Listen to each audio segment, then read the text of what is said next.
My name is Mariana Moreno-Gonzalez, and I am a portrait artist specializing in memorial animal paintings. I started when I was creating a piece, memorial piece for my dog Lobo, who passed away in 2021. I had to put him down after finding out that he was dying very quickly from an aggressive form of cancer. And because it was such a sudden loss for me, I didn't know how to process the grief.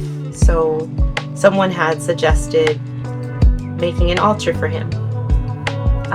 At the time, I felt more called to get out my art equipment and paint his portrait instead. And I did that for a couple of months. I would sit down and meditate over his photo and practice compassion for myself. I wouldn't rush myself, and I made this contract with myself in a way to never come at the piece with anger or frustration, to not judge myself if it was done poorly or anything like that, and to give myself as much time and grace to process whatever was coming out. And when I was done with the piece, I shared it with family and friends, and everyone was so supportive. And since then, I've been painting pet portraits for people, honoring the special bond that they have with their animal companions.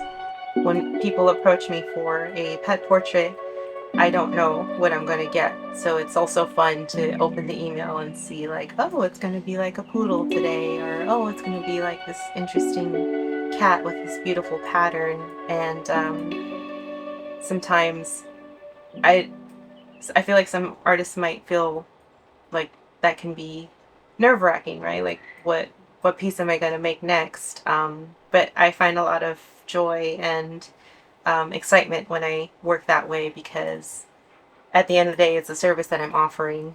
And not only am I co-creating because they're choosing the subject for me, but we're also working on little elements here and there together. And I like working off of photographs that the owners take, because I find this to capture a very soft, tender moments with the animals.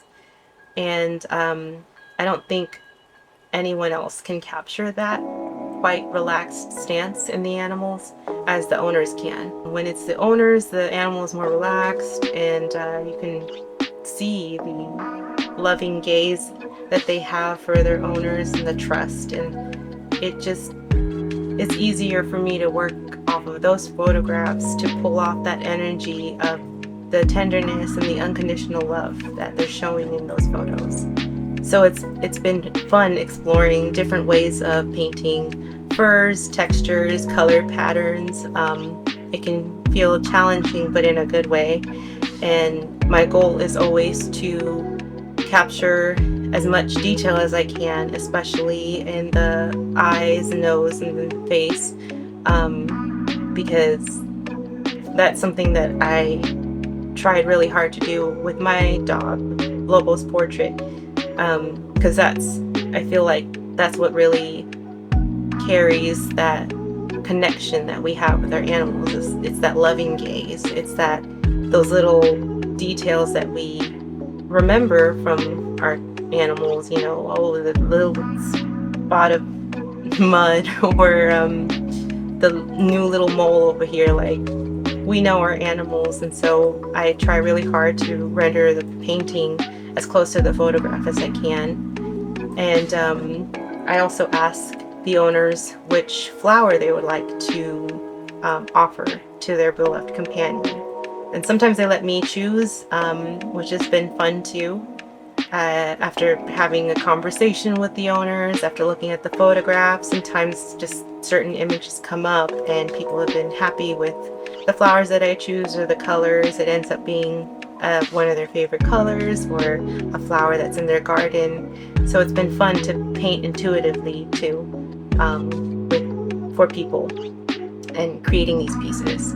I do this to remind people that love is energy, and energy never dies. And I take my time to capture all the details I fuse fine art with heart-centered content, and I bring the gallery to people's homes. They get to choose the subject and have this custom curated piece for their space. And it's an heirloom piece. It's a piece that's celebrating their bond and their love. And I'm very happy to offer this service and continue to do this for people.